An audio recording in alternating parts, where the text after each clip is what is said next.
Hello, my darlings. Welcome back to the channel. For those of you who are new here, my name is Ash, and this is the space where you and I get to journey this beautiful thing called life together. Pull up a cozy seat, get something good to drink, because today I'm asking the question, how often do you take a moment to truly slow down? And I mean really, really slow down. Not just when you're on vacation or when you've run yourself ragged, but in the middle of the day, in the middle of the chaos and everything that's going on. We often move so quickly that we forget how grounding it is just to pause in the moment. I read this book recently called An Altar in the World by Barbara Brown Taylor. And it's really about how you can turn ordinary situations, encounters, ordinary moments in the day into little pieces and pockets of sacredness. One of the ideas that really jumped out to me was this concept, this idea around slowing down. And it's not in the context of running away from anything or putting our lives on hold. It's about fully embracing the moments that we're in and noticing how much we tend to miss when we're so busy rushing from one thing to the next. When I first started reading about this concept, I thought yeah, right, there's absolutely no way between work, kids, as far as a personal life, keeping things down at home, with everything going on, it doesn't feel realistic to slow down. But here's the thing, when we do slow down, when we do take those moments to just pause and reflect, it actually gives us a lot more space. It also brings this sense of peace into your everyday life, and it absolutely creates a spiritual connection. What I've noticed is that in these quiet moments, I tend to hear myself more clearly. And a lot of the times, the questions that I've been asking, the answers have actually been there all along. In the book, Taylor points out that by slowing down our bodies and our minds, we open ourselves up to a deeper experience of life. It's like we're finally giving ourselves permission to actually be instead of just doing all the time. Embracing our feminine energy instead of just slogging through with our masculine energy and high alert and high functioning. And trust me, as someone who is also in the throes of life where juggling 1,000 things at once is the norm, I get it. Slowing down isn't always easy. It's definitely not the recommended thing to do in our popular culture, but it totally is possible. And when you do it, it can be life-changing. When we stop and breathe, it's actually a lot easier to notice that the world doesn't expect us to be in hyperspeed, that we don't need to be doing everything all at once right in this moment, rushing through. And we don't need to expect that from ourselves either. Let's talk about how we can do this practically. My first tip is to practice working on slowing down your physical movements. I'm not suggesting that you start moving around at the pace of a sloth from Zootopia, unless that's your thing, and then by all means have at it. But just take a moment and think about how you move throughout the day. When I'm running around, my body tends to be really, really tense. My shoulders sit a little bit higher because I'm in this kind of like contracted position. The physical pace of my steps is much, much more quickly.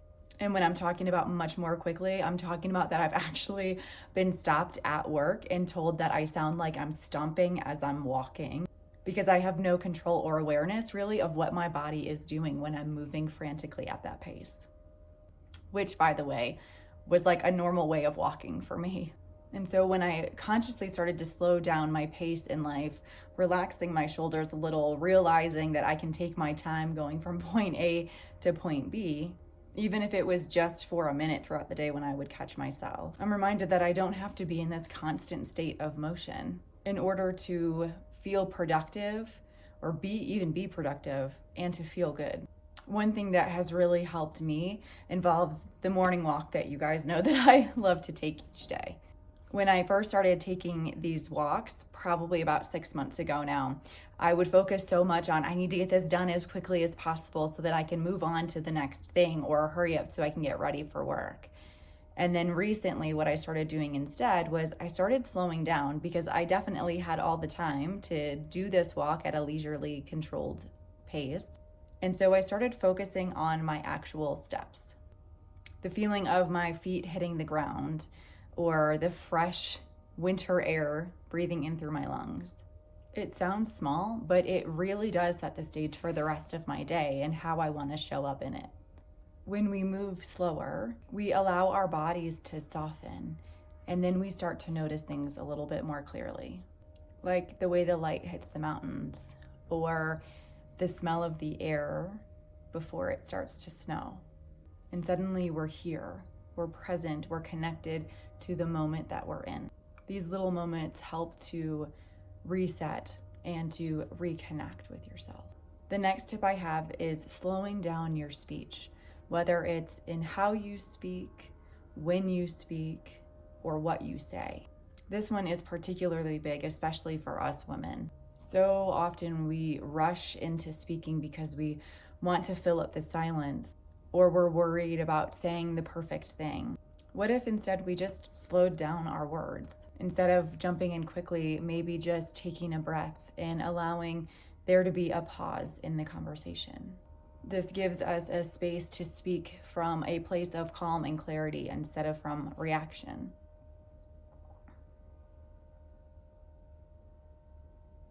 And in doing so, it shifts the energy of the conversation. And this also looks like, taking our time when we do decide to speak, slowing down our actual speech so that it sort of encourages and forces the listener to hear what we are saying. A couple of weeks ago, I was talking to a girlfriend of mine, and she was talking so hurriedly.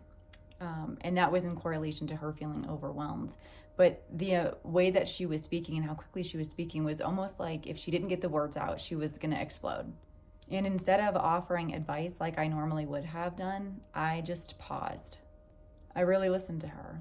I slowed down, made eye contact, and gave her the space to express everything that she was holding. And then when it came time for me to speak, I responded really slowly and with intention, allowing the energy between us to settle, which greatly impacted and helped to ease her anxiety as well.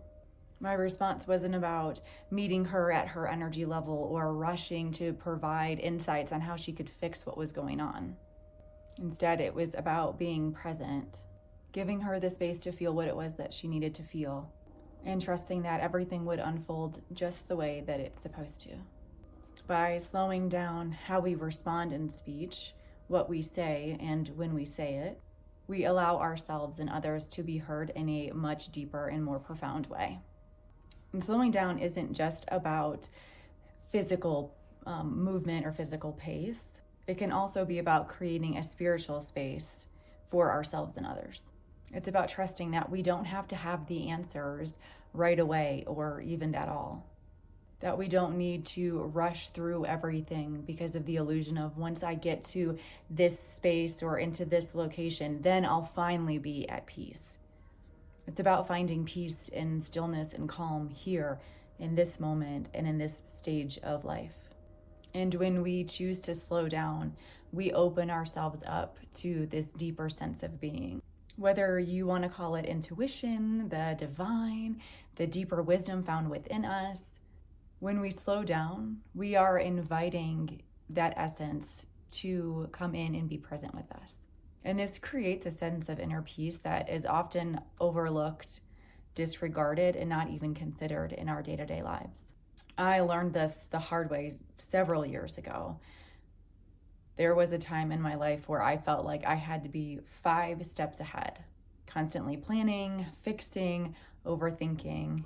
I was always searching for the right answer, and if I didn't have it immediately, then everything was going to go crazy or go the wrong way or turn out badly. I was functioning almost completely in my masculine energy, and the more I pushed in this direction, in this energy, the more exhausted I was. And it wasn't until I forced myself to the brink of exhaustion that I really was like, I need to slow down and figure out what that even means for me in my life, how I want it to look. And I did things like taking quiet walks, which you know is my favorite, learning to deep breathe and actually breathe properly, and allowing myself to sit in the uncertainty of life without feeling like I needed to fix it, I needed to find a way around it. I became comfortable just being in the midst of it. And it was then in these moments, doing these small things, that I started to become more clear and more certain about what my intentions and intuition was telling me. The clarity that we are chasing isn't something to be hunted down. It's something that is within all of us, that is revealed when we make space for it. So here are some additional tips or practices that you can use when you find yourself in a particularly busy place in life and slowing down feels almost impossible. Create a morning ritual or a morning routine, I think is what's being said a lot in the world right now. Give yourself 5 extra minutes in the morning before everyone wakes up and just breathe. Feel the air filling up your lungs. Maybe stretch a little, or take these 5 minutes when you're sipping your coffee. This is your time to ground down before the world makes your life chaotic for the day. Contrary to what you're seeing online about these really intense and in-depth hours-long morning rituals or routines that have 12 different steps, that's not necessary. As long as you're giving yourself just a little bit of space to get centered, that's enough of a morning ritual to keep going with. I am forever and always going to recommend that you take a walk outside. And in this particular practice, maybe just walk the length of your street or around your neighborhood. Nothing long, again, it doesn't have to be hours long, but the intention of this is to walk mindfully. Don't take your phone. Don't take any distractions like a notebook to write down thoughts that come up. Just be present in the moment. Notice your surroundings. Really pay attention to the sound of your feet hitting the sidewalk or the trail, what your breath sounds like as you're breathing in and out. The next practice we talked about earlier, and it's slowing down your speech. And this doesn't necessarily just have to be with when you're talking to others. It could also be when you're talking to yourself. I know for me, my mind is always going 100 million miles in a bunch of different directions, but sometimes I'll calm down and I'll think like, what am I really trying to say to myself? How am I speaking to myself? What am I even thinking of? And this is a really good practice to have in place, particularly when we're having emotionally charged conversations. Again, either with someone we care about or maybe don't care about, and with ourselves when we're feeling disappointed or discouraged by something we've done. Tune in and try to engage with what we're saying. Take a breath. Acknowledge what's coming up for you. And let the words that you speak or think be intentional and calm. You'll be amazed at how much you'll feel in being connected and attuned. And this last tip is a big one. Trust the process.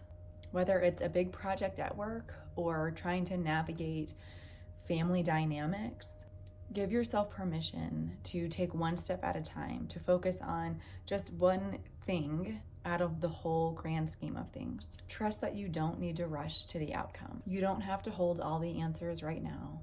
Everything comes in time, and this includes for you too. Slowing down doesn't mean doing less, although that could be an outcome to this process. It means doing whatever it is we're doing with our full attention and with complete intention. It means that we're giving ourselves grace to walk through this life gently. Whether it's a pause in our day, speaking slowly, or driving home from work in silence, each of these moments holds the potential for something deeper, something sacred. And when we embrace that, we not only feel more connected to the world around us, but we feel more connected to ourselves. The beauty is truly in the slowing down, not in the rushing through. So my darling, I encourage you to try it. Slow down, take a step back, breathe, see how much you notice. You are worth that space, and the world around you is waiting to be seen in a whole new way. Share in the comments what slowing down looks like for you. Thank you for showing up for yourself today. And if you have a friend who also is struggling with keeping up with the perceptions and the requirements of life, share a tip or two that you have learned here today. Remember, you are worthy of a life full of beauty, love, and noticing. Until next time, I'm holding you in the light.